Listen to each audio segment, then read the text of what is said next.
আমরা যদি আমাদের ইমামের নেতৃত্বে সবাই একটা ঢালের মতন দাঁড়াই, ইনশাআল্লাহ পৃথিবীর কোনো শক্তি বাংলাদেশকে পরাজিত করতে পারবে না। পৃথিবীতে বাংলাদেশ হবে একটা আইডল, পৃথিবীতে বাংলাদেশ হবে একটা রোল মডেল, যেখানে নারীরা পাবে স্বাধীনতা, নারীরা পাবে নিরাপত্তা, নারীরা বাংলাদেশে এই প্রান্ত থেকে ওই প্রান্তে একা যাবে, সেখানে তার ইজ্জত হারাবে, তার সম্ভ্রম হারাবে, এমন কোনো নজির সেখানে বাংলাদেশে থাকবে না ইনশাআল্লাহ। এটা শুধু বলার কথা নয়, এটা রাসূলুল্লাহর সময় হয়েছে এবং এই সময় আবার আসছে। এখন এই আল্লাহর দ্বীনকে প্রতিষ্ঠার মাধ্যমে আমরা নারীদেরকে মুক্তি দিতে পারি, নারীদের নিরাপত্তা নিশ্চিত আমরা করতে পারি।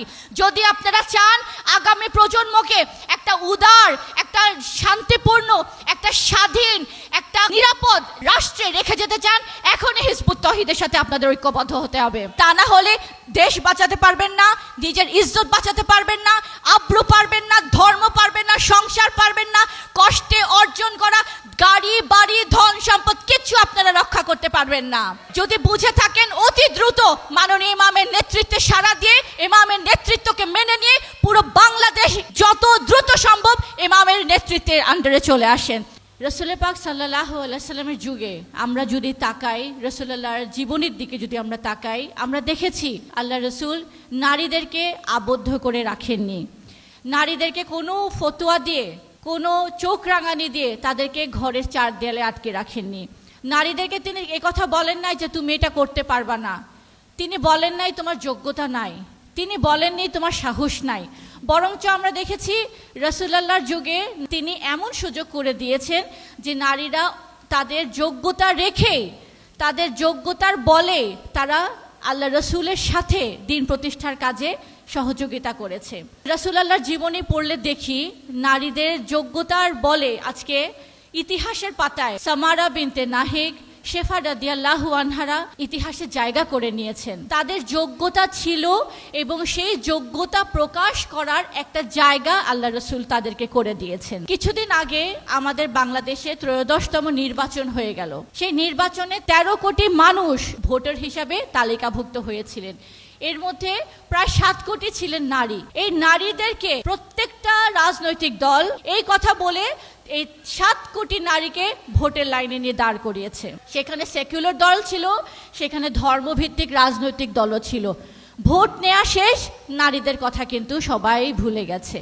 আজকে যে আন্দোলনের জনসভায় আপনারা এসেছেন, এটা কোনো রাজনৈতিক দলের জনসভা নয়। এই দল দাঁড়িয়েছে আল্লাহর দ্বীন, আল্লাহর দেওয়া, আল্লাহ প্রদত্ত জীবন বিধান, সিস্টেম অফ লাইফ মানব জীবনে প্রতিষ্ঠা করে সমস্ত অন্যায়কে দূর করে শান্তি প্রতিষ্ঠা করার জন্য। এই জীবন ব্যবস্থা বুঝতে হলে দেশ সম্পর্কে যেমন আপনার জানতে হবে, বহির্বিশ্ব সম্পর্কেও কিন্তু আপনাদের জ্ঞান রাখতে হবে। আপনারা নিশ্চয়ই জানেন, আপনারা ইউটিউবে দেখেছেন, ফেসবুকে দেখেছেন, পত্রিকার পাতায়ও হয়তো পড়েছেন, গত 2 বছর ধরে ফিলিস্তিনে কি ভয়াবহ যুদ্ধ চলেছে। ফিলিস্তিনের উপর যে হামলা করেছে, প্রায় 2 বছর সেই যুদ্ধ চলাকালীন নিহতর মধ্যে 50% বেশি ছিল নারী এবং শিশুরা। কেন? কারণ যখন যুদ্ধ হয় সবচেয়ে বেশি আক্রান্ত হয় নারী এবং শিশুরা। ইরানে চলছে যুদ্ধ। পৃথিবীতে এই মুহূর্তে প্রায় 30 থেকে 45টা দেশে কিন্তু যুদ্ধ চলছে। সবাই বলছে তৃতীয় বিশ্বযুদ্ধ হবে, কিন্তু তৃতীয় বিশ্বযুদ্ধ ইতিমধ্যেই শুরু হয়ে গেছে। যেই দেশগুলোতে চলছে সেটার মধ্যে সবচেয়ে বড় এখন ঘটনা চলছে ইরানে। 2 মাসের ব্যবধানে 500 নারী এবং শিশু সেখানে নিহত হয়েছে। 6000 নারী এবং শিশু সেখানে অলরেডি আহত হয়েছে। এই হচ্ছে আমার বিশ্ব পরিস্থিতি। জ্বালানি সংকট কি সেটা আপনারা জানেন। ইরানের যুদ্ধের কারণে তেল সরবরাহ বন্ধ হয়ে গেছে। এখন যেই দেশগুলো ইরান থেকে তেল নেয় তাদের দেশে জ্বালানি সংকট শুরু, যেটা আপনারা বাংলাদেশেও আমরা দেখতে পাচ্ছি। জ্বালানি সংকট, প্রত্যেকটা খাবারের দাম বেড়ে গেছে, বাসস্থানের দাম, কাপড় চোপড়ের দাম, ওষুধপাতির দাম। অর্থাৎ একটা যুদ্ধ যখন লাগে, সেই দেশ যেভাবে আক্রান্ত হয়, সেই দেশের সাথে যতগুলো দেশ রপ্তানি আমদানিতে যুক্ত থাকে, প্রত্যেকটা প্রত্যেকটা দেশই কিন্তু সেখানে আক্রান্ত হয়। ঠিক আজকে বাংলাদেশও কিন্তু একটা ভয়ঙ্কর পরিস্থিতির মাধ্যমে যাচ্ছে ইরান যুদ্ধের কারণে। এই হচ্ছে আমার বহির্বিশ্বের পরিস্থিতি। একটু বাংলাদেশের দিকে আসেন। গত পরশু যে একটা ঘটনা পুরো ফেসবুককে তোলপাড় করে দিয়েছে, একটা 8 বছরের কন্যা শিশুকে ধর্ষণ করেছে কিছু ছেলে। সেই অভিযুক্ত ছেলেদেরকে মানুষ ধরে নিয়ে তাদেরকে গণপিটুনি দিয়ে শেষ করে দিয়েছে, এবং যারা এই ঘটনাকে তাদের ফেসবুকের টাইমলাইনে শেয়ার করছে তারা বলছে যেই দেশে বিচার হয় না, যেই দেশে একটা ধর্ষকের বিচার হয় না, এখন থেকে মানুষ তাদের হাতে আইন তুলে নিবে এবং এইভাবে ধর্ষকের তারা শাস্তি দিবে। প্রথম আলোর পত্রিকায় জায়গা করে নিয়েছে মানিকগঞ্জের আরেক ঘটনা।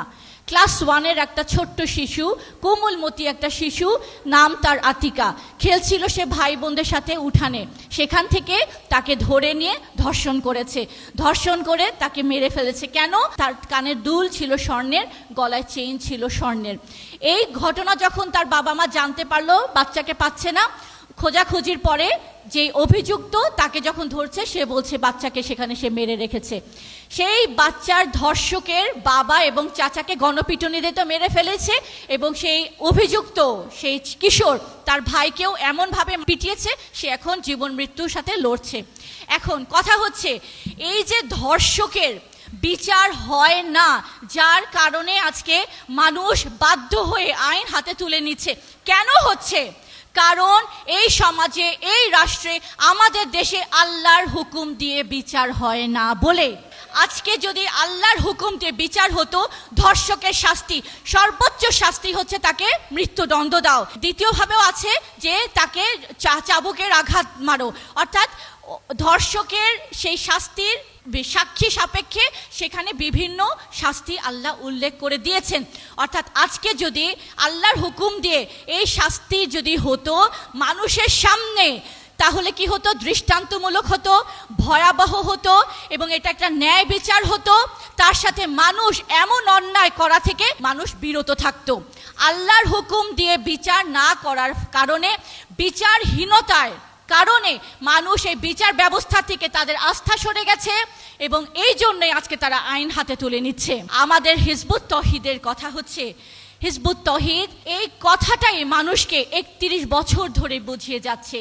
আল্লাহর হুকুম দিয়ে রাষ্ট্র যদি পরিচালিত না থাকে, সেখানে ন্যায় বিচার প্রতিষ্ঠিত হবে না, সেখানে সুবিচার প্রতিষ্ঠিত হবে না, সেখানে মানুষের অধিকার হরণ হবে, সেখানে মানব অধিকার বুলুণ্ঠিত হবে, সেখানে নারীদের নির্যাতন করা হবে, নারীরা ধর্ষণের শিকার হবে, সেখানে অর্থ পাচার হবে, সেখানে সন্ত্রাসী কর্মকাণ্ড হবে, সেখানে অর্থনৈতিক অবিচার, মানুষের উপরে নির্যাতন, সেখানে অর্থ লুটপাট, সেখানে নারী নির্যাতন, সেখানে কোনো রকমের অন্যায় থাকবে না যেটা হবে না, কারণ সেটা মানব রচিত বিধান দিয়ে সেই রাষ্ট্র পরিচালিত হচ্ছে। হিজবুত তৌহিদ এই কথাটাই বলছে, আসো আমরা আল্লাহর তৌহিদের উপরে ঐক্যবদ্ধ হই, আসুন আমরা আল্লাহর এই কথার উপরে ভিত্তিতে একত্রিত হই।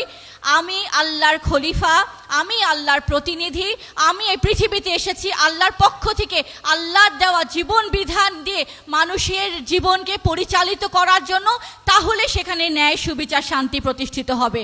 আজকে হিজবুত তৌহিদের এই প্রচারণা আমাদের গত 31 বছর ধরে যে আমরা করে আসছি, এটার কারণে নারীরা জেগে উঠছে। এই কারণেই এটার একটা ফল হিসাবে, এটা একটা রেজাল্ট, এটার একটা পজিটিভ রেজাল্টই হচ্ছে যে যেই দেশে নারীদেরকে মসজিদে যেতে দেওয়া হতো না, তাদের ধর্মীয় অধিকার থেকে বঞ্চিত করা হয়েছে, যেখানে নারীদেরকে ঈদের নামাজে সামিল হতে দেওয়া হতো না, যেখানে নারীদেরকে জুম্মায় যেতে দেওয়া হতো না, আজকে আমরা দেখছি যে সেই সমাজে, সেই রাষ্ট্রে আজকে আল্লাহর অশেষ রহমতে নারীদের জন্য আবারও সেই সুযোগ করে দেওয়া হচ্ছে, নারীরা যেন জুম্মায় যেতে পারে, নারীরা যেন ঈদের জামাতে যেতে পারে।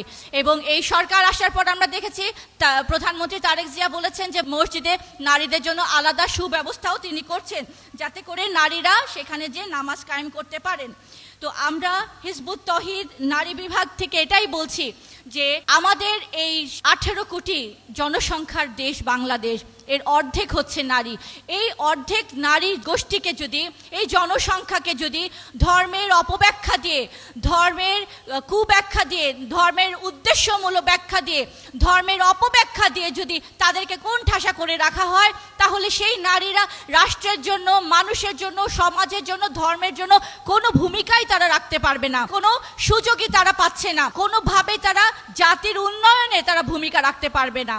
আমাদের কথা হচ্ছে নারীরা আল্লাহর এক অসামান্য সৃষ্টি, পুরুষ নারী উভয়ের উপরেই হচ্ছে আল্লাহর এই দিন প্রতিষ্ঠা করার এই দায়িত্ব আল্লাহ দিয়েছেন। যার কারণে এই নারীদেরকে আটকে রেখে, ধর্মের ব্যাখ্যা দিয়ে তাদেরকে আটকে রেখে কখনোই এটার একটা ভালো ফল আমরা দেখতে পাবো না। আমরা দেখেছি যে আমি আজকে চুয়াডাঙ্গায় এসেছি, চুয়াডাঙ্গায় আমি আগেও এসেছি, এখানে আমি প্রোগ্রাম করেছি এবং সেই প্রোগ্রামে আমার সব বোনদের উদ্দেশ্যে আমি কথা বলেছি, সেখানে অনেক বোনেরা ঐক্যবদ্ধ হয়েছে। কিন্তু আমি আপনাদেরকে বলতে চাই যে আপনাদেরকে শিক্ষা দেওয়া হয়েছে, আপনাদেরকে শুধু ছোটকাল থেকে আপনারা পড়াশোনা করেছেন যে এইভাবেই ধর্মীয় শিক্ষা এইভাবে লাভ করেছেন যে তসবির দানা টিপো, আমল করো, ঘরে থাকো, সংসার করো, বাচ্চাকে লালন পালন করো, তুমি জান্নাতের বাড়ি করে ফেলতে পারবা। আপনাকে কখনো এই শিক্ষা দেওয়া হয় নাই যে আপনার এই আমল যে করবেন, এই আমলের পূর্ব শর্তই হচ্ছে ঈমান। ঈমান না আনলে আমলের কোনো মূল্যই নাই। আপনাকে এই কথাই কখনো বলা হয় নাই, আপনাকে এই কথাই কখনো বলা হয় নাই যে আপনি যে আল্লাহর খলিফা, এই আপনার উপরে প্রথম দায়িত্বই হচ্ছে আল্লাহর দ্বীনকে প্রতিষ্ঠা করা। যার কারণে আপনারা শুধু সংসার নিয়েই পড়েছিলেন, আপনারা শুধু স্বামী এবং বাচ্চাকে লালন পালন করার মধ্যে ব্যস্ত ছিলেন। ফলে কি হয়েছে, এই বাচ্চারাই এই শিক্ষা ব্যবস্থা, যে প্রচলিত যে শিক্ষা ব্যবস্থা, এই শিক্ষা ব্যবস্থায় তারা পড়ালেখা করে বেড়ে উঠেছে। এখন তারা হয়েছে আত্মকেন্দ্রিক, তারা হচ্ছে স্বার্থপর।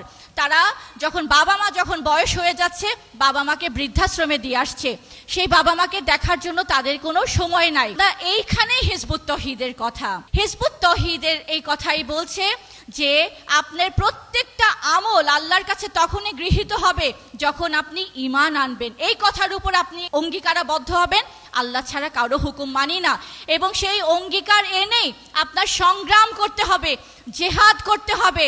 জেহাদের কথা শুনলে অনেকে ভয় পেয়ে যান যে বম মারা। নো, জেহাদ মানে বম মারা না। জেহাদ হচ্ছে মানুষকে আল্লাহর এই সত্য দিন প্রতিষ্ঠা করার সংগ্রামে প্রত্যেককে সামিল করা, তাকে বোঝানো এই দিনকে প্রতিষ্ঠা করা কতটুকুন প্রয়োজন, এটাই হচ্ছে জেহাদ। আজকে আমাদের এই অক্লান্ত পরিশ্রমের কারণে আজকে মানুষের মাঝে থেকে ঈমান কি তারা বুঝতে পারছে, সংগ্রাম কিভাবে করবে সেটার একটা লাইন পাচ্ছে, কোন নেতার আনুগত্য করবে সেটাও তারা বুঝতে পারছে, এবং এই সমাজকে পরিবর্তন করা কতটুকু প্রয়োজনীয় সেটার প্রয়োজনীয়তাও তারা বুঝতে পারছে। আপনাদের এখন একটাই কর্তব্য, চুয়াডাঙ্গায় প্রতিটা ঘরে, প্রত্যেকটা উপজেলায় আপনাদের আত্মীয় স্বজন, বন্ধু বান্ধব যারা আছে সবার কাছে এই ঈমানের ডাকটা পৌঁছে দেয়া, তার সবার কাছে এই তাওহীদের ডাকটা পৌঁছে দেয়া, সবাইকে এটাই বোঝানো পৃথিবীতে যে অরাজকতা চলছে, যে অরাজকতা বাংলাদেশের দিকেও ধেয়ে আসছে, সেটাকে রুখতে হলে আল্লাহর দ্বীন প্রতিষ্ঠা করা ছাড়া সম্ভব না।